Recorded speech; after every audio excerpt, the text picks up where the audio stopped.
Chapter 9, Parker Elias. Back when Grandpa was alive, he and Grams ran the lunch counter at the bus station. I can still picture the luncheonette sign, which always looked like elect the noun to me. I don't remember much about Grandpa, except that he used to tell me it was a $10 word, and I'd be able to read it just fine when I got older. We know how that worked out.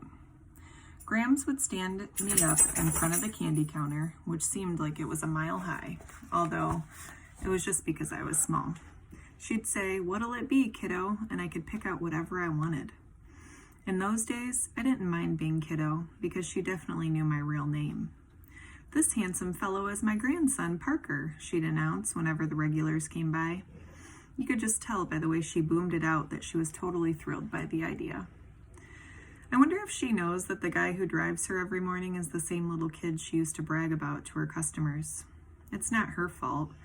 When Grandpa died, she started forgetting a lot of stuff, but you'd think a grandson could be an exception to that, especially a grandson who's supposed to be her favorite person in the whole world.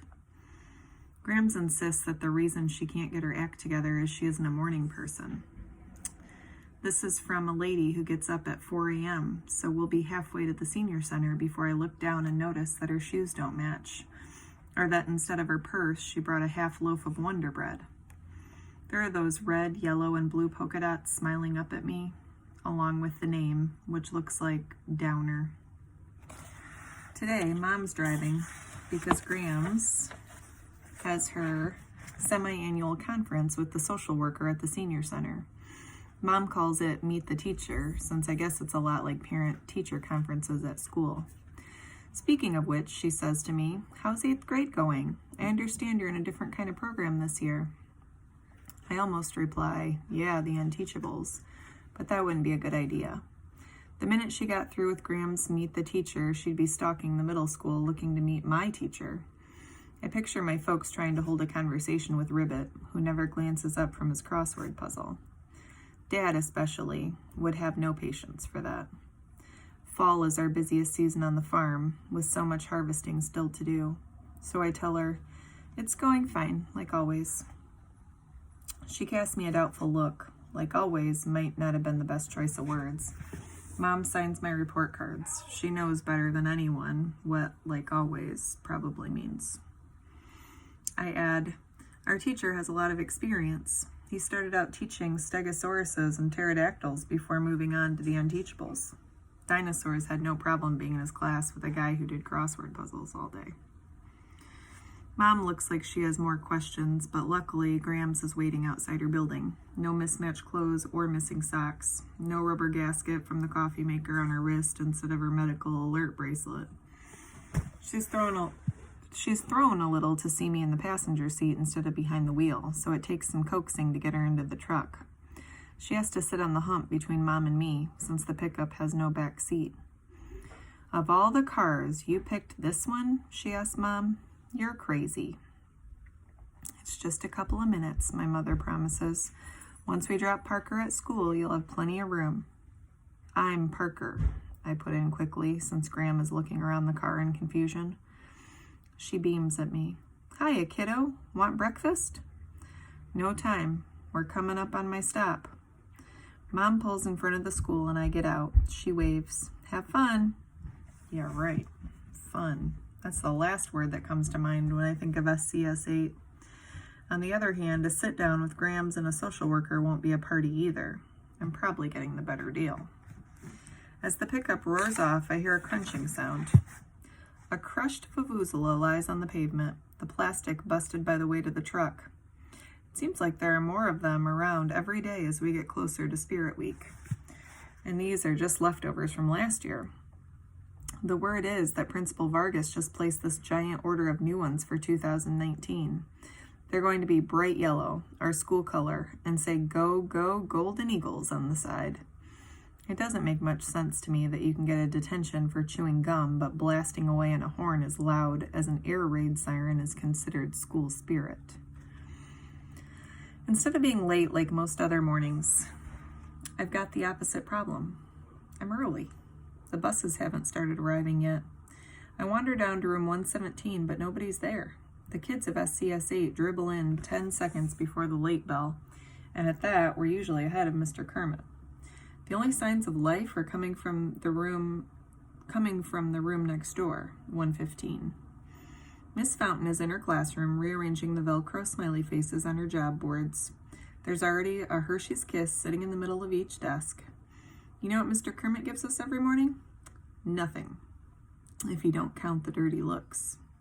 She spots me standing there in the doorway. Good morning, Parker. You're early today. Come have a kiss.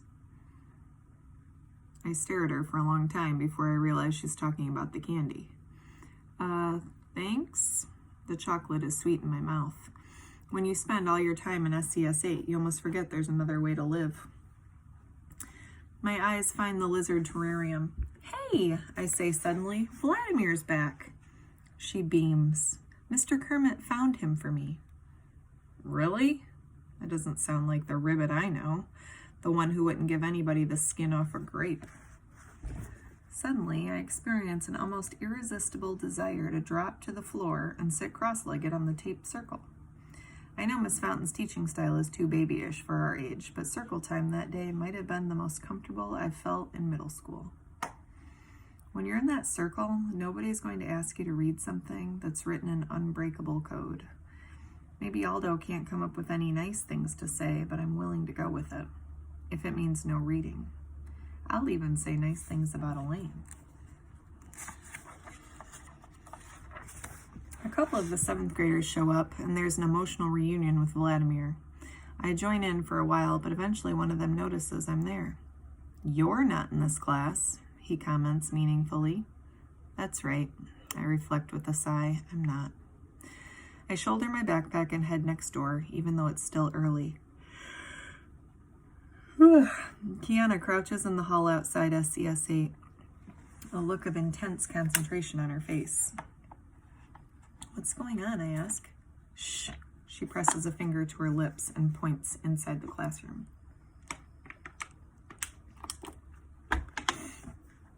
Mr. Kermit is talking, and at first I think he's chewing someone out. His voice is a lot sharper than his usual half-sleepy drone. Then I hear the reply, tiny and very close. It's coming from the intercom, right on the other side of the door. Principal Vargas. I think you'd be happy about this, Zachary, the principal is saying. It's no secret that the sound of those vuvuzelas drive you over the edge. Zachary. Mr. Kermit's name is Zachary. That's not the point, our teacher replies. You've already separated my class from everybody else in this building. Maybe you have your reasons for that, but you can't exclude them from the activities for Spirit Week. That's punishing them for something they haven't done yet. You loathe Spirit Week, Mrs. Vargas accuses. We're not talking about me. We're talking about my students. As happy as I'd be to ignore the whole thing, I'm their only teacher. Who's going to stick up for them if I don't? Besides me, Kiana pumps a fist and whispers, Go Ribbit. Think of who we're talking about here, the principal insists. Think of the disruption they're capable of. Now picture them with vuvuzelas in their hands. Let that be my problem, Mr. Kermit says stubbornly. It's not going to be anybody's problem, Mrs. Vargas insists. It's a done deal, Zachary. Your kids are out. We hear a click as the office breaks the connection. On the other side of the door, Mr. Kermit mutters something I can't make out. Did you hear that? Kiana breathes. Mr. Kermit cares about us. I didn't hear anything about caring, I retort. That was all about vuvuzelas, which we're not getting anyway. Weren't you paying attention? He fought for us. I can't figure him out, I complain. He hates vuvuzelas. Why would he want us to have them? So he can kill whoever blows one? She throws up her hand in exasperation. Don't you see? It's not about the noisemakers. It's about fairness. That doesn't make much sense to me. If life was fair, there would be no such thing as the Unteachables in the first place.